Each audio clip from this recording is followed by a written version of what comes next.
Day 25 in the month of October Bible study from the book of Proverbs, chapter 25 verse 1 to 25. New King James Version. Further wise sayings of Solomon. This chapter of Proverbs contains a collection of Solomon's proverbs, copied and compiled by the men of King Hezekiah of Judah. Each proverb is rich in wisdom and practical advice for living a life of integrity, humility, and self-control. Let's break down each verse or section, looking at what it means and how it can be applied in our everyday lives. Verses 2 to 3. Seeking understanding. It is the glory of God to conceal a matter, but the glory of kings is to search out a matter. As the heavens for height and the earth for depth, so the heart of kings is unsearchable. God's wisdom. God, in His wisdom, often conceals things, encouraging us to seek and explore His creation and His ways. It brings Him glory when we seek understanding, especially when it's about things of eternal value. The role of leaders.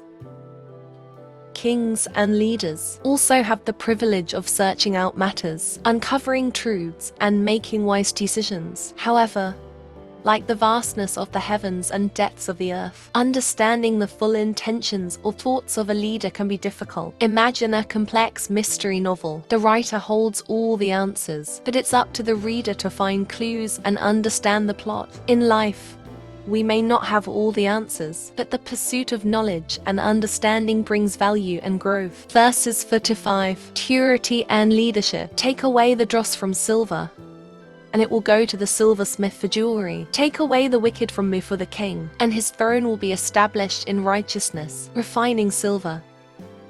Just as impurities are removed from silver to create something valuable, the removal of corrupt or untrustworthy influences around a leader creates an environment for righteous rule. Leadership purity.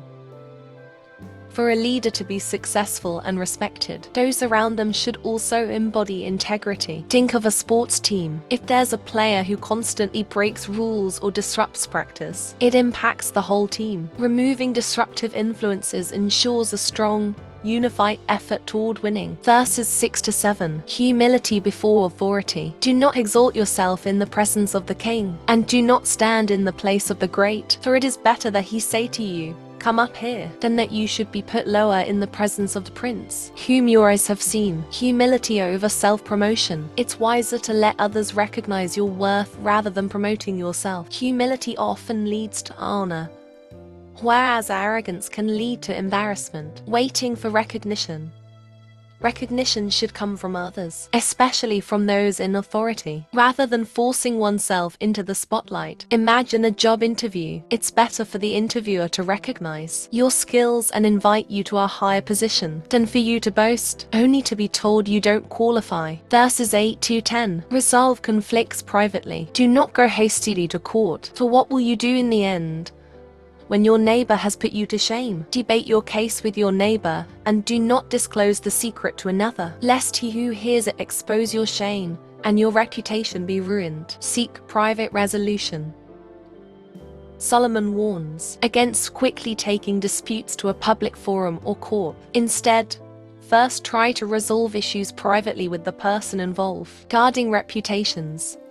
Going public too quickly can backfire and ruin one's reputation. If the matter turns out differently than expected, consider an argument with a friend. If you post about it on social media, it's hard to take it back. Privately resolving the issue maintains trust and avoids public embarrassment. Verses 11 to 12. The power of wise words. A word fitly spoken is like apples of gold in settings of silver. Like an earring of gold and an ornament of fine gold is a wise rebuker to an obedient ear. Timely words. Words spoken at the right time are incredibly valuable and can bring encouragement, clarity, or correction. Welcoming correction.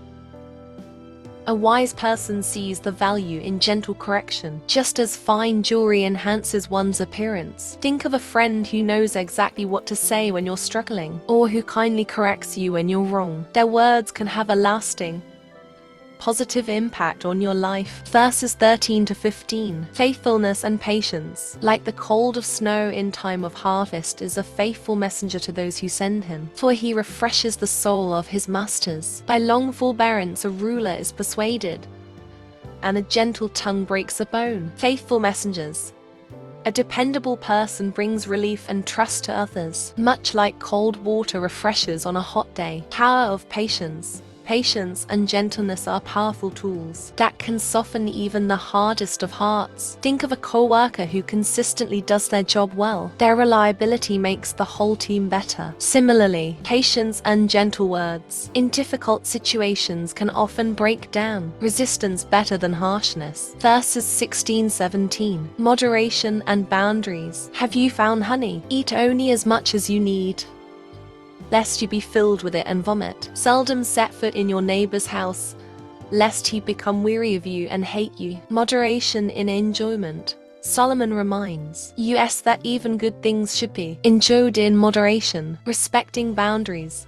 Relationships require balance. Too much familiarity can lead to resentment. Enjoying sweets is delightful, but overindulgence leads to discomfort. Similarly, visiting friends is wonderful, but too frequent visits can strain even close relationships. Verses 21-22. Responding to enemies with kindness. If your enemy is hungry, give him bread to eat, and if he is thirsty, give him water to drink. For so you will heap coals of fire on his head, and the Lord will reward you. Responding with kindness.